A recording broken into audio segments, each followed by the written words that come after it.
कहानी की शुरुआत में एक बच्चे को दिखाया जाता है जिसका नाम सरू है। सरू अपने बड़े भाई गुड्डू के साथ ट्रेन में कोयला चोरी कर रहा होता है। दरअसल ये लोग बहुत गरीब हैं, इन्हें अपने गुजर बसर के लिए चोरी करनी पड़ती है। ये दोनों ट्रेन से बहुत सारा कोयला चोरी करते हैं और उस कोयले को एक दुकान में बेचने के लिए जाते हैं। उसी दुकान में जलेबियां भी बन रही होती हैं। सरू अपने बड़े भाई से कहता है कि मुझे जलेबी खानी है। उसका बड़ा भाई कहता है कि एक दिन मैं तुम्हें जलेबी जरूर खिलाऊंगा। उसके पास इतने पैसे नहीं है कि वो अपने छोटे भाई को जलेबियां खिला सके। सरू कहता है कि एक दिन हम दुकान की सारी जलेबियां छोटे भाई को जलेबियां खिला सके। सरू कहता है कि एक दिन हम दुकान की सारी जलेबियां खरीद लेंगे। अब कोयले के बदले इन्हें थोड़ा सा दूध दिया जाता है और ये दोनों भाई खेलते हुए अपने घर वापस पहुंच जाते हैं, जहाँ पर सरू और गुड्डू की एक छोटी बहन भी है। ये तीनों अपनी माँ के साथ रहती हैं। सरू की माँ अपने बच्चों से पूछती है कि ये दूध तुम कहाँ से लेकर आए, लेकिन वो उस बात का कोई भी जवाब नहीं देते। उसी रात को सरू का भाई गुड्डू काम पर जा रहा होता है। सरू कहता है कि मैं भी तुम्हारे साथ चलूंगा। उसका भाई कहता है कि तुम मेरे साथ नहीं चल सकते क्योंकि काम पर बोरियां उठानी पड़ती है और उस काम के लिए तुम बहुत छोटे हो। सरू अपने सर के ऊपर चेयर उठाकर दिखाता है, साथ ही साथ वो साइकिल भी उठाने की कोशिश करता है। सरू कहता है कि मैं भी काम कर सकता हूँ। सरू की जिद करने पर उसके भाई को उसे अपने साथ ले जाना पड़ता है। ये दोनों के दोनों एक ट्रेन स्टेशन में पहुँचते हैं। सरू अपने भाई गुड्डू की गोदी में ही सो जाता है। उसका भाई उसे उठाने की कोशिश भी करता है पर सरू बहुत छोटा है, उसे बहुत नींद आ रही होती है। वो कहता है कि मुझे सोने दो। सरू का भाई गुड्डू उसे एक बेंच पर लेटा देता है और कहता है कि मैं कल सुबह काम करके वापस लौट आऊंगा, तुम यहीं पर ही रहना। जाने से पहले सरू अपने भाई को कहता है कि जब तुम लौटोगे तो जलेबियां भी लेकर आना। वो कहता है कि ठीक है। सरू कहता है कि 2000 जलेबियां। इसके बाद उसका भाई गुड्डू काम पर चला जाता है। कुछ ही देर बाद जब रात और भी गहरी हो जाती है तो स्टेशन पूरी तरह से खाली हो जाता है। इस पूरे स्टेशन पर सिर्फ एक ही बच्चा होता है और वो होता है सरू। सरू वही प्लेटफॉर्म पर खड़ी ट्रेन में जाकर बैठ जाता है और कुछ ही देर बाद उसे नींद आ जाती है। सुबह जब उसकी नींद खुलती है तो ट्रेन चल रही होती है। सरू ये देखकर घबरा जाता है। वो ट्रेन में चारों तरफ भागता है। वो अपने भाई को आवाज भी देता है, साथ ही साथ वो ट्रेन के दरवाजे खोलने की भी कोशिश करता है पर दरवाजे पूरी तरह से लॉक्ड होते हैं, इसीलिए ट्रेन के कई बार रुकने के बाद भी वो ट्रेन से बाहर नहीं निकल पाता। ट्रेन की बोगी पूरी तरह से खाली है। सरू भूखा प्यासा इस ट्रेन में अब फंस चुका है। अब कुछ दिन का सफर तय करने के बाद ट्रेन कलकत्ता वेस्ट बंगाल पहुंच जाती है, यानी सरू के घर से 1600 किलोमीटर दूर। सरू मध्य प्रदेश के खांडवा डिस्ट्रिक्ट से है। वो स्टेशन पर उतरता है जहाँ पर बहुत ज्यादा भीड़ होती है। वो टिकट काउंटर पर जाता है और कहता है कि मुझे अपने घर जाना है, पर यहाँ पर सब बंगाली में बात कर रहे होते हैं। सरू को किसी की बात भी समझ नहीं आती।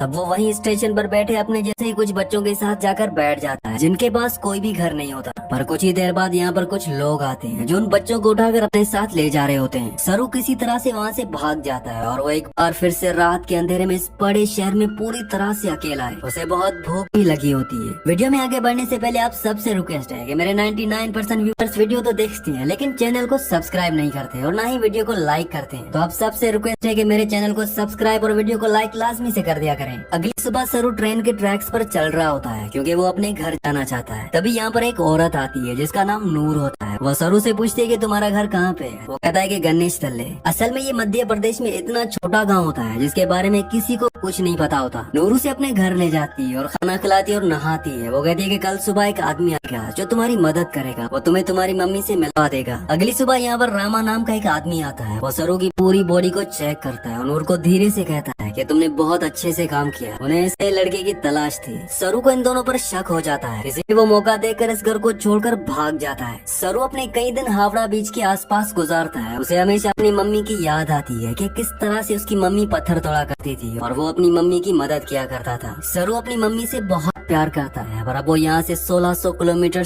दूर है जिसके बारे में सरू को कुछ भी नहीं पता। सरू को इसी तरह से यहाँ पर 2 महीने गुजर जाते हैं और एक सुबह जब बारिश हो रही होती है तो वो एक कैफे के बाहर बैठा होता है। कैफे के अंदर एक लड़का कॉफी पी रहा होता है और बाहर से सरू उसकी नकल उतार रहा होता है। वो लड़का बाहर आता है और सरू को कुछ खाने के लिए देता है। इसके बाद वो सरू को अपने साथ पुलिस स्टेशन ले जाता है। वो बताता है कि इस लड़के को बंगाली बोलनी नहीं आती, ये हिंदी में बात करता है। जब मैंने इससे पूछा कि तुम कहाँ से हो तो उसने बताया कि गणेश तल्ले से। बात करता है। जब मैंने इससे पूछा कि तुम कहाँ से हो तो उसने बताया कि गणेश तल्ले से। असल में इस जगह के बारे में ना लड़के को और ना ही पुलिस वाले को कुछ पता होता है क्योंकि ये मध्य प्रदेश में एक बहुत छोटा सा गाँव है। लड़का सरू से उसकी मम्मी का नाम भी पूछता है। सरू कहता है कि मेरी मम्मी का नाम अम्मी है। दरअसल सरू अभी इतना छोटा है कि उसे अपनी मम्मी का नाम भी नहीं पता होता। उसे बस ये पता होता है कि मम्मी को अम्मी कहा जाता है। पुलिस उसके पेरेंट्स को ढूंढने की बहुत बहुत कोशिश करती है, पर सरू के घर का, उसके गांव का, उसकी फैमिली का कुछ भी पता नहीं चलता। इसीलिए पुलिस उसे एक ऑर्फनेज में भेज देती है। सरू 3 महीने वहाँ पर गुजारता है और 3 महीने के बाद सरू से एक लेडी मिलने आती है जिसका नाम मिस सूद होता है। वो सरू को बताती है कि पिछले 3 महीनों से हम तुम्हारी अम्मी को, तुम्हारी फैमिली को ढूंढने की कोशिश कर रहे हैं, पर कुछ भी पता नहीं चला। हमने न्यूज़पेपर्स में इश्तिहार भी दिए है, जिस न्यूज़पेपर को हर रोज 1.5 करोड़ लोग पढ़ते हैं, पर इसका भी कोई फायदा नहीं हुआ। सरू कहता है कि मेरा घर यहाँ से बहुत दूर है, मैं अपनी अम्मी के पास, गुड्डू के पास जाना चाहता हूँ। मिसेस सूद कहती है कि हमने हर जगह तलाश करने की कोशिश की, अब इंतजार करने का कोई फायदा नहीं है। एक ऑस्ट्रेलियन कपल है जो तुम्हें अडॉप्ट करना चाहता है, वो बहुत अच्छे लोग हैं, उनके साथ तुम बहुत खुश रहोगे, तुम्हें ऑस्ट्रेलिया जाना होगा। इसके बाद मिसेस सूद सरू को अपने साथ अपने घर ले आती है, जहाँ पर कुछ और भी बच्चे होते हैं। मिसेस सूद सबको इंग्लिश के वर्ड्स, टेबल मैनर्स सब कुछ सिखाती है। और अब इसके बाद सरू को ऑस्ट्रेलिया भेज दिया जाता है, जहाँ पर मिस्टर जॉन और उनकी वाइफ सू, जिन्होंने सरू को अडॉप्ट किया होता है, उसे देखकर वो बहुत खुश होते हैं। सरू को ये अपने घर ले आते हैं। छोटे से मिट्टी के घर में रहने वाला सरू जब इस घर को देखता है तो वो पूरी तरह से हैरान हो जाता है, साथ ही बहुत गुमसुम भी होता है, क्योंकि ये कंट्री, यहाँ की हवा, मिट्टी सब सरू के लिए पूरी तरह से नए हैं। सरू की मॉम, जिसकी हवा, मिट्टी सब सरू के लिए पूरी तरह से नए हैं। सरू की मॉम, जिसका नाम सू है, जिसने सरू को अडॉप्ट किया है, वो सरू से इंग्लिश में कहती है कि मुझे पता है कि तुम्हारा सफर इतना आसान नहीं था,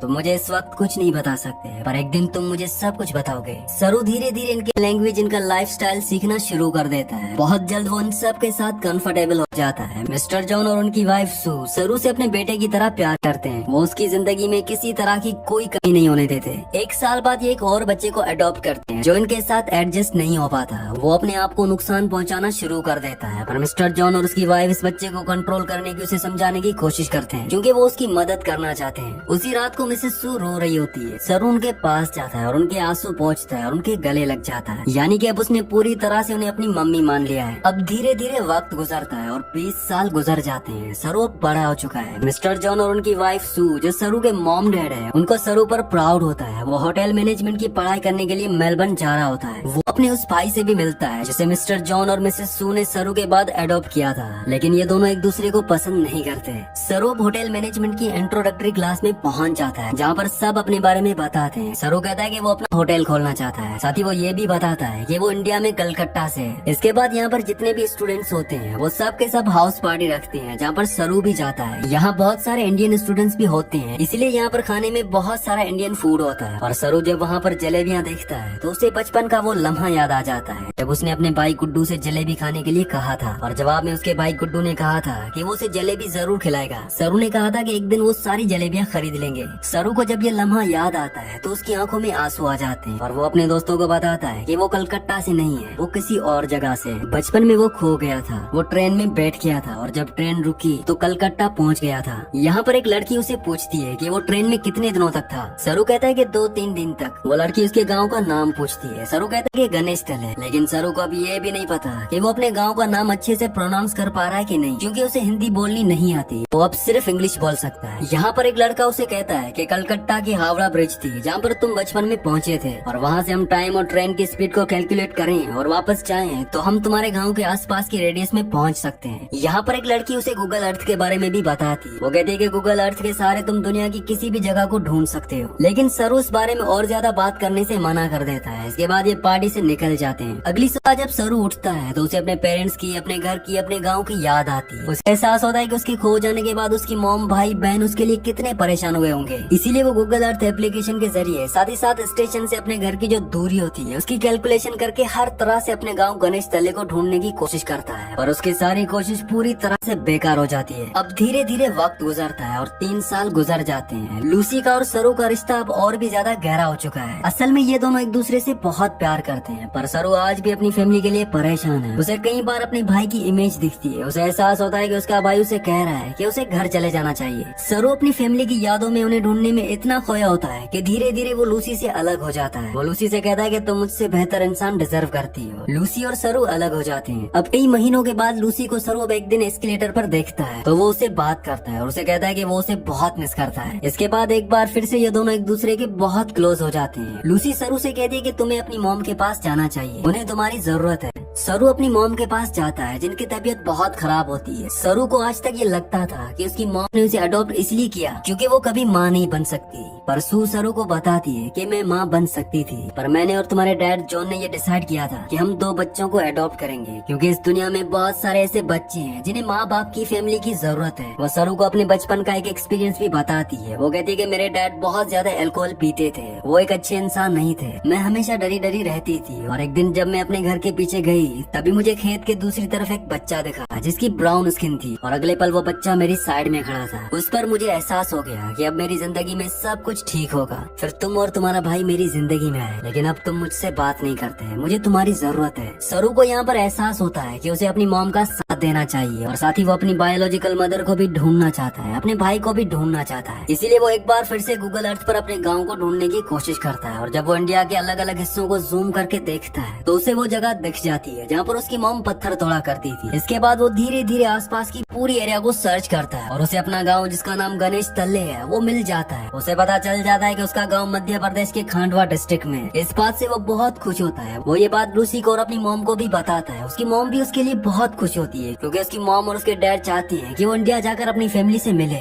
सरू अब इंडिया आ जाता है और वो उस जगह पहुंच जाता है जहाँ पर उसने अपना बचपन गुजारा था। वो धीरे धीरे बचपन की यादों से आगे बढ़ता हुआ उस घर तक पहुंच जाता है जहाँ पर बचपन में वो अपनी मॉम, अपने भाई, अपनी बहन के साथ रहा करता था, पर अब इस घर में कोई भी नहीं रहता। वो आस पड़ोस से पूछने की कोशिश भी करता है लेकिन उसकी लैंग्वेज किसी को भी समझ नहीं आती और ना ही अब वो हिंदी समझ सकता है। तभी वहाँ पर एक आदमी आता है जिसे इंग्लिश आती है। सरू से अपने भाई और अपनी बहन का नाम बताता है। वो उसे पूछता है कि जो फैमिली पहले इस घर में रहा करती थी अब वो कहाँ चली गई, और वो आदमी उसकी बात का जवाब नहीं देता। वो वहाँ से चला जाता है, पर कुछ ही पलों के बाद वो लौट कर आता है और सरू को इशारा करता है। सरू जब उस तरफ जाता है तो वो देखता है कि सामने एक बूढ़ी औरत आ रही होती है, और ये बूढ़ी औरत और कोई नहीं बल्कि वो होती है जिसकी गोद में सरू ने अपना बचपन बिताया था। ये उसकी बायोलॉजिकल मॉम होती है। वो उनके गले लगकर बहुत रोता है। सरू की मॉम आज तक इस गाँव को छोड़कर इसलिए नहीं गई थी क्योंकि उसे यकीन था कि एक दिन उसका बेटा लौटकर जरूर आएगा। सरू की बहन भी यहाँ पर होती है। वो अपनी बहन को अपने गले से लगा लेता है, पर सरू अपने भाई से मिल नहीं पाता। उसे पता चलता है कि जिस रात वो अपने भाई के साथ काम पर गया था पर सरू को नींद आ रही थी, इसीलिए उसके भाई ने उसे बेंच पर सुला दिया था। और जब उसका भाई जा रहा था तो सरू ने अपने भाई से कहा था कि सुबह जलेबी लेकर आना। उसी रात को उसके भाई गुड्डू की एक ट्रेन एक्सीडेंट में मौत हो गई थी। यानी कि एक माँ ने एक ही रात में अपने दोनों बेटों को खो दिया, पर उसकी उम्मीद खुदा पर उसका यकीन था जो इतने सालों तक वो अपने छोटे बेटे सरू का इंतजार करती रही, और आज 25 सालों के बाद उसका बेटा वापस लौट आया।